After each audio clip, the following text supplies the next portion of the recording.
اللہ کے حبیب صلی اللہ علیہ وسلم کی خدمت میں ایک شخص حاضر ہوا اور اس نے اذن جہاد طلب کیا. حضور میں جہاد پہ جانا چاہتا ہوں, مجھے اجازت مرحمت فرمائے. حضور نے فرمایا احی والدا کا, کیا تیرے والدین زندہ ہیں؟ قال نعم, عرض کی ہاں حضور میرے والدین زندہ ہیں. قال ففیہما فجاہد, کہا جا ان کی خدمت کر, یہی تیرا جہاد ہے. ماں باپ کو بلکتا ہوا چھوڑ جائے اور آپ جہاد پہ چلا جائے, ماں فالج میں گری ہوئی ہے اور بیٹا تبلیغی گشت پہ چلا جائے, باپ تڑپ رہا ہے اور بیٹا پیر کی چوکھٹ پہ جھاڑو دیتا پھرے, اللہ راضی نہیں ہوگا. میں سچ کہتا ہوں, اپنے بھی خفا مجھ سے ہیں بیگانے بھی ناخوش, کہ میں زہر حلاحل کو کبھی کہہ نہ سکا کند. بات وہی کہتا ہوں سمجھتا ہوں جسے حق, نئے ابلۂ مسجد ہوں نئے تہذیب کا فرزند. محمد عربی صلی اللہ علیہ وسلم سے بڑا پیر کون ہو سکتا ہے؟ لیکن حضرت وہ ویسے کرنی نہیں آ رہے. آقا کریم اپنے بٹن کھولتے ہیں اور کرن کی طرف, یمن کی طرف رخ کر کے لمبی سانسیں لیتے ہیں اور کہا میں رحمان کی خوشبو پا رہا ہوں. ایک دن صحابہ نے پوچھا بندہ نواز جس کے لیے تڑپتے ہو, جس کی ٹھنڈی ہوائیں آپ کو آ رہی ہیں, وہ آپ کا بڑا پیار کرنے والا ہے. کہا ہاں میرے سے بڑی محبت کرتا ہے. تو کہا پھر اتنی محبت کرتا ہے تو یمن تو دور نہیں ہے, بلال حبش سے آ گیا, سلمان فارس سے آ گیا, سہیب روم سے آ گیا, اور وہ یہاں یمن سے نہیں آ سکا. فرمایا اس کی بوڑھی اور نابینا ماں ہے جس کی خدمت اس کو نہیں آنے دیتی. اللہ اکبر. اب حضرت اویس کرنی نہیں آئے لیکن خیر التابعین کہلائے. آئے نہیں لیکن حضور ان کی یاد میں تڑپ رہے ہیں. اللہ, بلکہ حضور نے فرمایا کہ کوئی جائے اویس بن عامر کو ملے, اور جب ملے تو اس کو کہنا میری امت کی بخشش کی دعا کرے. جو ماں باپ کی خدمت کرتا ہے اس سے ثابت ہوا اس کی دعائیں قبول ہوتی ہیں. میں نے ایک روایت میں پڑھا ہے کہ جو آدمی روزانہ اپنے والدین کے لیے دعا کرے, والدین زندہ ہوں تب بھی, والدین فوت ہو گئے ہوں تب بھی, یہ عادت بنا لے, روزانہ ماں باپ کے لیے دعا کرے, ساری زندگی اس کے رزق میں بے برکتی نہیں آئے گی, اللہ اس کو رزق کی فراوانی عطا کر دے گا.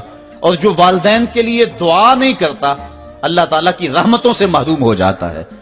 حضرت ابو ہریرہ رضی اللہ تعالیٰ عنہ جب بھی ہاتھ اٹھاتے تھے تو یہ دعا کرتے تھے, اللہم اغفر لابی ہریرہ ولامی ولمن استغفر لہما, اے اللہ ابو ہریرہ کو بخش دے, حضرت ابو ہریرہ کی ماں کو بخش دے, اور قیامت تک جو ہم دونوں کے لیے بخشش کی دعا کرے اس کو بھی بخش دے. حضرت امام محمد بن سیرین ایک بزرگ ہوئے تابعی, جب بھی دعا کرتے تھے یہ دعا ضرور کرتے تھے, اے اللہ ابو ہریرہ کی بخشش کر دے. کسی نے کہا کہ تمہیں ابو ہریرہ رضی اللہ تعالیٰ نے ان کی ماں سے بڑی ہمدردی ہے. کہا ان سے جو ہمدردی ہونی ہے وہ تو ہونی ہے. انہوں نے کہا ہوا ہے اے اللہ ابو ہریرہ اور ان کی ماں کو بخش دے, جو ان کے لیے دعا کرے اس کو بھی بخش دے.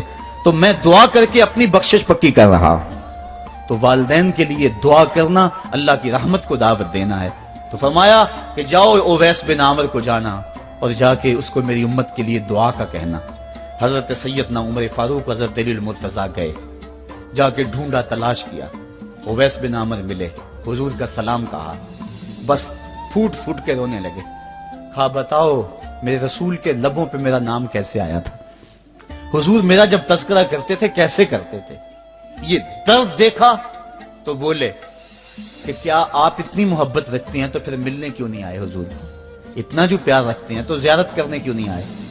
تو حضرت اویس کرنی نے بات کے رخ کو بدلا, کہا تم نے میرے رسول کو دیکھا, تم نے میرے رسول کی زیارت کی ہے. کہا ہاں ہم تو صبح و شام وہاں رہے ہیں. کہا پھر بتاؤ حضور کے یہ ابرو جڑے ہوئے تھے یا کھلے ہوئے تھے. اب دونوں حیران ہو گئے. کہا تم نے تو دیکھا میں نے تو دیکھا نہیں, تم بتاؤ نا, پھر میں تو گیا نہیں, مجھے کہتے ہو گیا نہیں, تم بتاؤ حضور کے ابرو جڑے ہوئے تھے یا کھلے ہوئے تھے. حیران ہیں. کہا حضور آپ ہی بتلائیے. کہا کوئی دور سے دیکھتا تو جڑے ہوئے نظر آتے, قریب آ کے دیکھتا تو کھلے ہوئے نظر آتے. یہ وہ ہے جو ماں کی خدمت کرتا رہا اور حضور کے دربار میں حاضر نہیں ہو سکا, لیکن حاضری اس کی تھی, وہ جہاں بھی تھا وہ نبی کے قرب میں تھا. تو اس لیے ماں باپ کی خدمت اتنا بڑا وظیفہ ہے. حضرت بایزید بستامی کہتے ہیں میں نے حق معاف کروا لی اپنی ماں سے, کہ ماں تیرے حق ادا کروں یا اللہ کے حق ادا کروں, تو مجھے اپنے حق معاف کر دے, میں اللہ سے اپنے حق معاف کروا لیتا ہوں, اپنی اللہ کو راضی کر دیتا ہوں. جنگلوں میں گھومتے رہے, 12 سال بیت گئے. ایک دن دوبارہ آئے, بستام کی سمت سے گزرے, خیال آیا چلو ماں کو سلام کر جاؤں.